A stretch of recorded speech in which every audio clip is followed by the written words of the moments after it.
Remember what I was saying earlier on about ASEAN being a group of nation states, wherein the idea of security and stability was seen in terms of the relationship with other states. In other words, to a large extent, the ASEAN project, from 67 onwards, and now the ASEAN Community project, right, is really a project that's directed at interstate relations.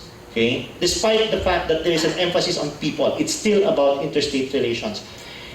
More so when you talk about the ASEAN Political Security Community. The idea is that you're talking about states interacting with one another, with shared norms and values, wherein, and this is where the ideas of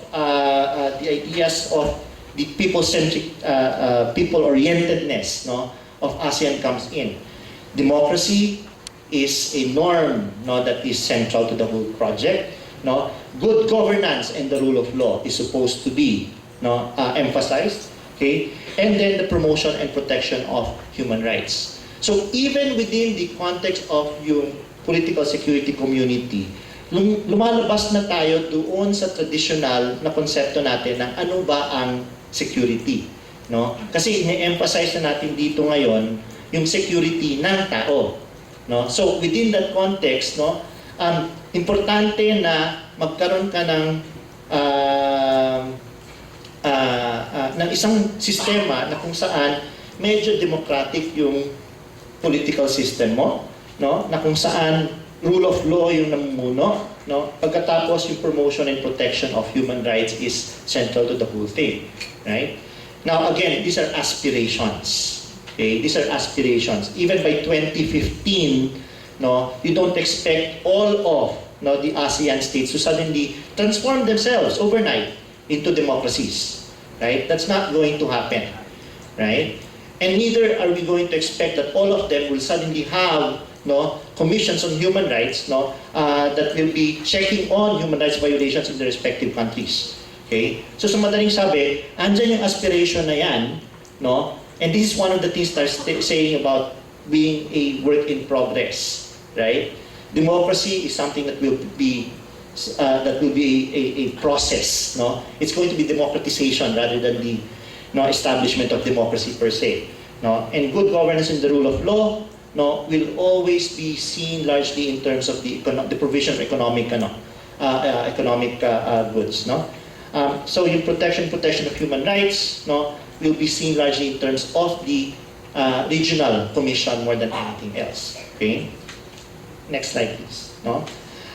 And then, another aspect of the political security community that becomes important is the shared responsibility for comprehensive security. Now, why is that important? Because in ASEAN, the framework for security, even as there was an emphasis on trying to make sure that relations among the big powers do not translate into competition or into conflict within Southeast Asia, the emphasis, because of the development orientation, the emphasis was really on internal. Okay? And comprehensive security involves the different issue areas that could be a source of threat or vulnerability to the nation state. Okay? So ano ibig sabihin nun? Ang ina-emphasize nila noon, economic vulnerability. So kailangan maging economically advanced or progressive yung mga ASEAN states. So when you talk about comprehensive security, a large part of it actually emphasizes economic development. Okay? But not only that, because you're talking about being able to make sure that the welfare of people are also taken care of. But welfare here is defined by not the people, by the state. So ano sa tingin ng Estado ang mga dapat may bibigay sa mga tao? So yun yung natin sa comprehensive security. It's a top-down kind of concept. But the important thing about it is that it includes. So it's not only about I guess military security or the idea of defense as a security focus. Pero ang natin is the promotion of peace and stability in the region, okay, and conflict resolution and Pacific settlement of disputes, as something that ASEAN would like to emphasize, And then, of course, post-conflict peace building. Remember that ASEAN is still very much a region where a lot of conflicts are actually taking place. No? It's not just Mindanao that we're talking about. No? Thailand, southern Thailand, no, is an area where you actually have an active insurgency. Never mind what is going on in Bangkok, for instance. No? In Indonesia, they still have, no, the insurgency in Irian Jaya. No? And of course, no, when you go to Myanmar, no, isang tambak din ang mga conflicts yung meron pa dyan. So, you're still talking about the need for some sort of, no, post-conflict peace-building arrangements. No? And ideally, this ought to be done at the level of the region. So parang may mga peacekeeping centers, ang iba't ibang mga bansa dyan, i-network natin yung mga yan, no, so that this could be the basis for, no, the development of peace operations, no, across the region. Hindi lang peacekeeping, no? You're still talking about things like rehabilitation as well, no, of conflict areas. And then the last part is, of course, what I was emphasizing earlier on, non-traditional security issues. Increasingly, no, most countries in the region are recognizing that yung threat sa security, or at least when the I guess what has to be emphasized is when the ASEAN community was conceptualized, right? The most important security issues that were being discussed then had to do with non-traditional security, right? Ang pinaka-importante noon was the pandemics, no? So you had SARS as one example of that. And then aside from that, no, you had, of course, disaster relief, no, management. The idea was that all of these issues, and you can add to that, no, the issue of transnational crime, right? So that includes drug trafficking, human trafficking, no, and of course small arms trafficking, no. But these are issue areas na kung saan hindi pwedeng yung isang bansa, no, will go back to traditional self-help measures, right, in order to address them, because you're talking about transnational issues already, right? So that means you need to cooperate with others. So it is an ASEAN issue rather than sabihin natin a national security issue, right, alone. Okay, they are national security issues, but they need to be addressed, no, with the help of parang Beatles yan, di ba? With a little help from my friends, right? So yung ibang mga member ng ASEAN kailangan involved din dyan. Okay? With all of that then, no, ang problema ng ASEAN has always been that it talks big. Right? It talks big. But when it comes to taking action, doon ka nagkakaroon ng problema. This is not a knock on what Yusek Bala was saying earlier on. But if you will notice, and this is typical, no, yung presentation niya kanina, no, gave us all of the achievements of what ASEAN has been able to achieve at this point in time, right? But most of them, no, not all of them, most of them are declarations, no, statements, joint statements, no, and agreements. Okay. The problem is always the translation of those agreements, statements, no, into actionable, no, things, no, actionable things that will be implemented by the members of ASEAN. Okay? We're still back at the issue of, no, ano ba ang mga dapat gawin ng ASEAN in order to operationalize the things that it aspires to. In fact, what is interesting was that back in 2011, I think it was, no, Indonesia became the chair of the ASEAN, the chair of ASEAN. Okay? And what the Indonesians decided at that particular point was that they are not going to introduce anything new to ASEAN. Kasi ang ASEAN, yung mga chairs niyan, para yung mga administrasyon natin dito, no? Pag bago yung administrasyon, kailangan may bago siyang proyekto na i-introduce, no? So may bagong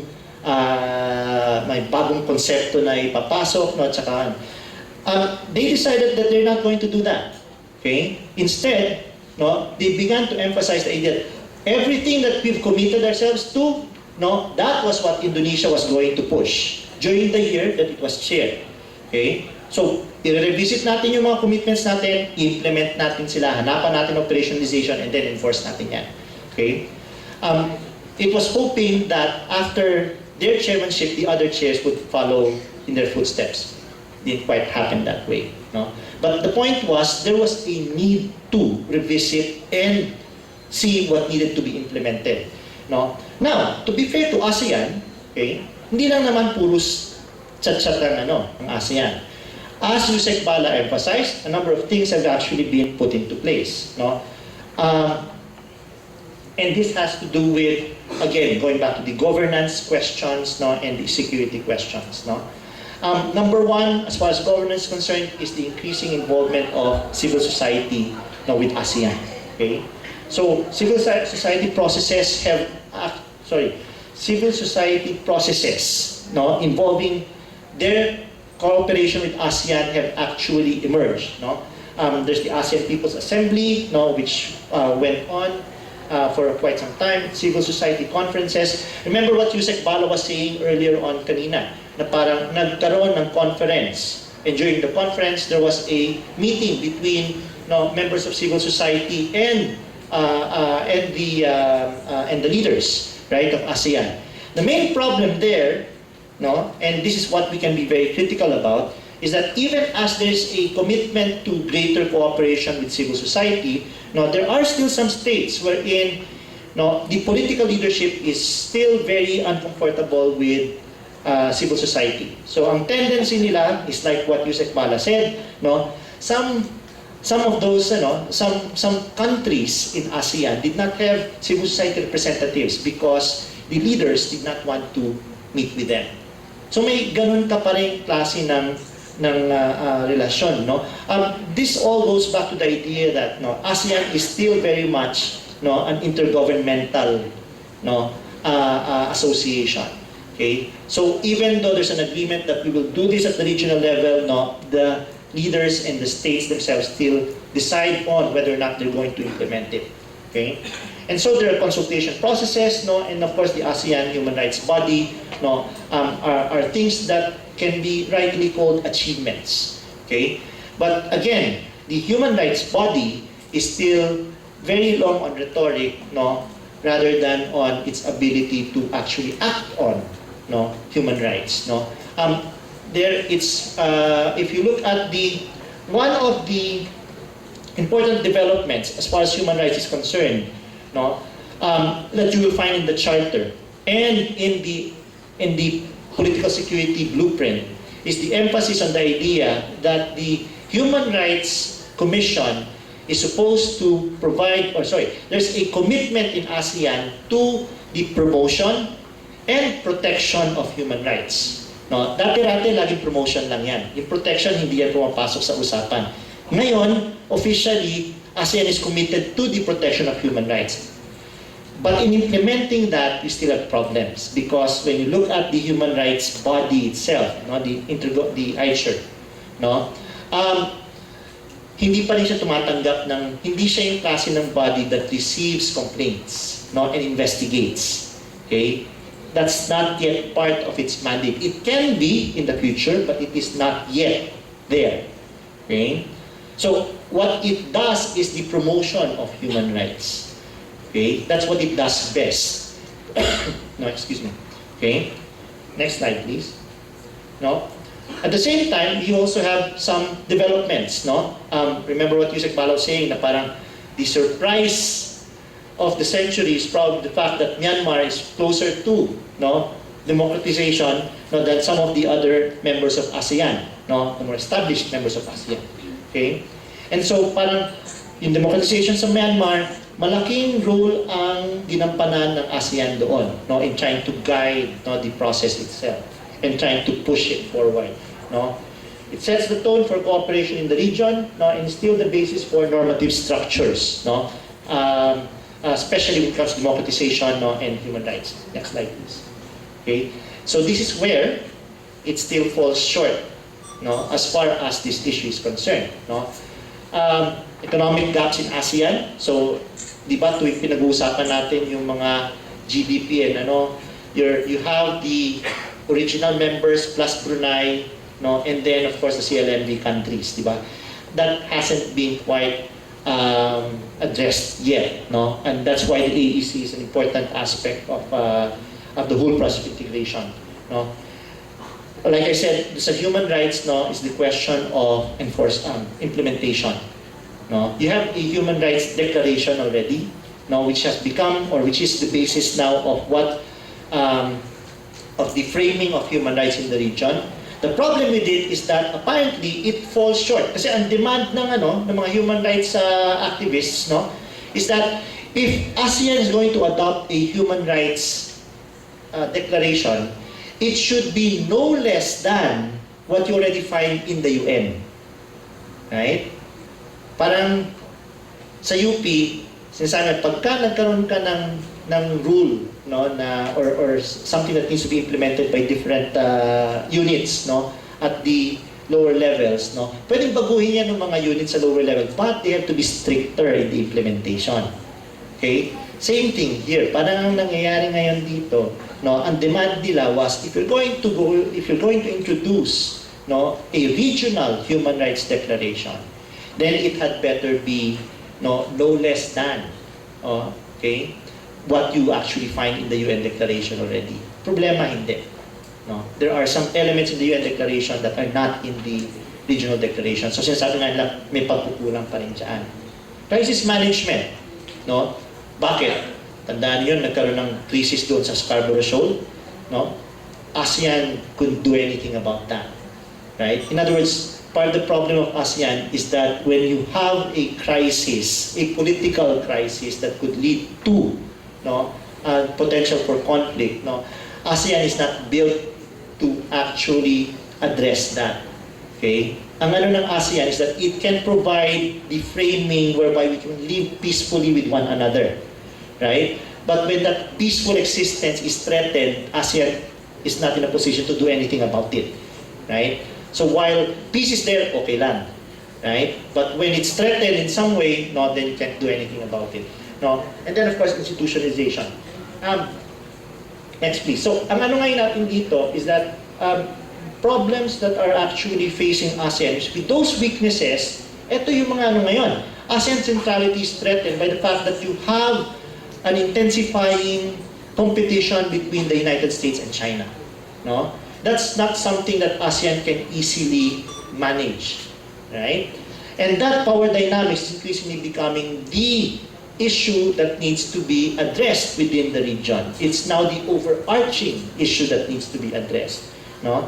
And pumapasok pa ang Japan doon sa usapin din na yon, no? So the main problem now is how effective is ASEAN going to be, no? Even if we have an ASEAN community by 2015 in pushing, no, East Asian regionalism and all of those that we actually associate, especially with the question of political and security issues.